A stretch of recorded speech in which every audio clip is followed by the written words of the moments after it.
Culturally dubbed as sibling rivalries, karmic siblings can be some of the most challenging relationships in a person's life. Oh my God, she's coming.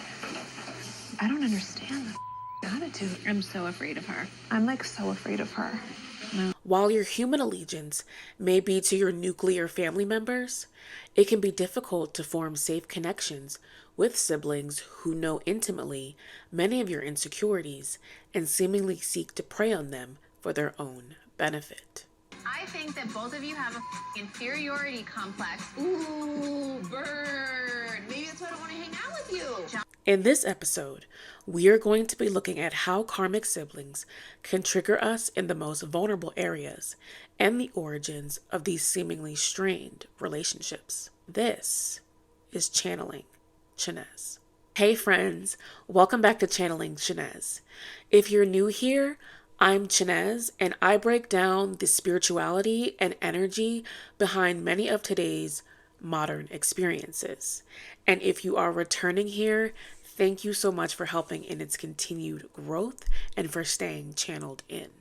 Before we get into this video, please be reminded that any celebrity or public figures used in the depiction of these concepts are for entertainment purposes only. Please help me by keeping everyone safe online as we use these videos as a way to heal individually and collective consciousness. And of course, if you enjoy these videos, please consider subscribing to my channel, as well as liking this video, as it helps me a lot in the algorithm.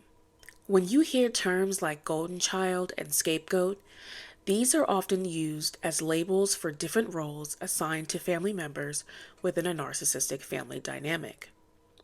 Narcissistic is just another word for ego-driven, and ego-driven is just another word for hyper-masculine.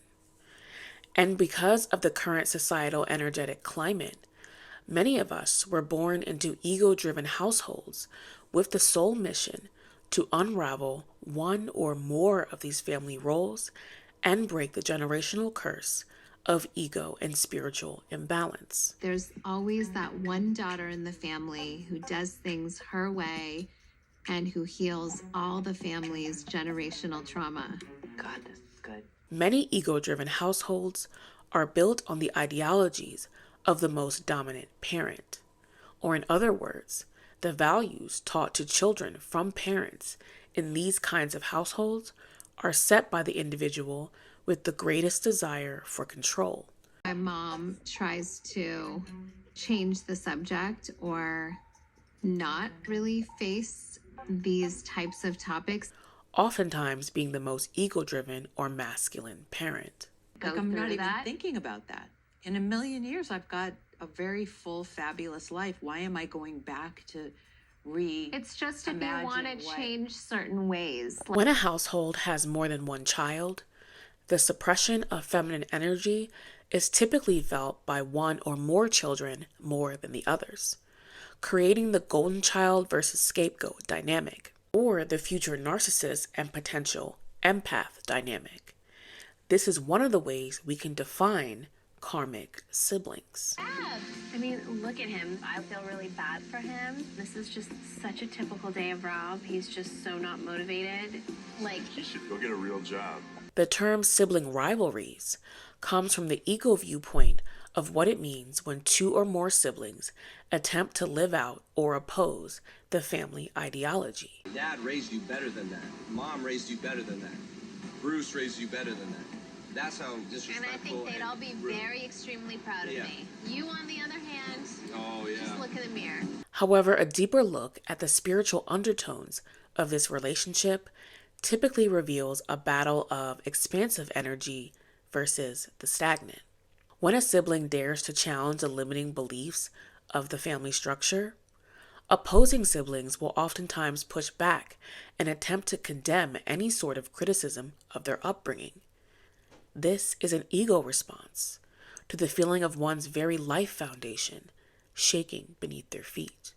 Generational trauma. It's like their traumas that get passed down, but it's like within a lot of the things that like, we no have offense or within anything, us. but why don't people just like, we all have problems, just buckle up and let's go? However, there are nuances to karmic sibling relationships that are subtle, yet critical in determining how long conflict persists. Like most of us, we grow up with a desire to feel like we are on what we think is the right path, or better yet, what our family has told us is the path to prosperity, comfort, and safety. I say it maybe over You said 12 Dad times would a be year. so disappointed at our careers and No, our I jobs. never did. I said it, Bible on Dad. I never said that. I said he would be disappointed in how you disrespected the hotel and how he would want me to go to grad school. I never did. That's not our problem.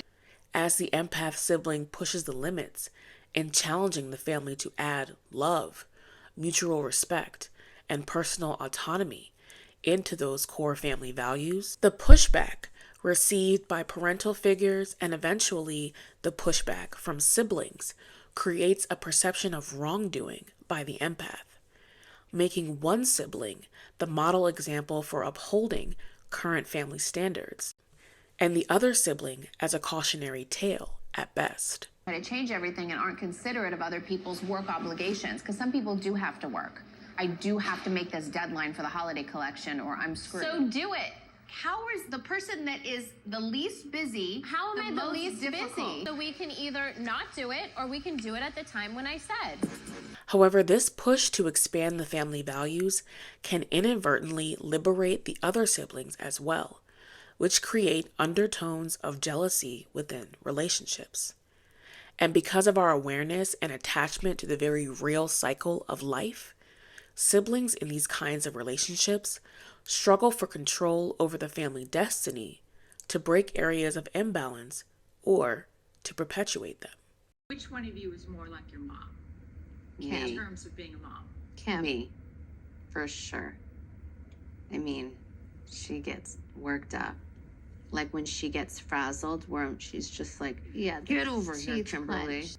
You know, and I can see, I don't grab the arm, but boy, do I want to. For sure, the same energy. And as I my used mom. to see it in myself until I did the work. When siblings are unable to come to agreements where both sides feel honored in their core values, periods of separation are also common, as persistent rising feminine energy will oftentimes break ranks with the unit as a rejection of continued suppression. I'm not going to be around people that bring me down on a daily basis. How do I bring you down on a- if I'm that, I'm just doing my best. So I cannot handle and be around you when you're just a bitch. One of the biggest solutions in remedying these fractured relationships is the recognition of some needed change by resistant siblings. You're not sorry, Kim. You said it. You can't take back words that you say. But she Words could- come from Okay, somewhere. but she could mean an apology if She she could does. change her outlook. Do you think she's changing her outlook? As well as personal boundary setting and expectation management by the empath sibling. I think I didn't start a self-awareness journey knowing what I was doing. I started therapy through a toxic relationship and then learned so much about myself, about my family, about why I do certain things, about our childhood wounds, about how they show up in intimate relationships. Without which one can expect empathic or distant siblings to remain recluse as they await some form of emotional truth or accountability from their family members. Thank you so much for watching Channeling Chinez. Stay connected with me by following me at Official Chinez on TikTok and on Instagram.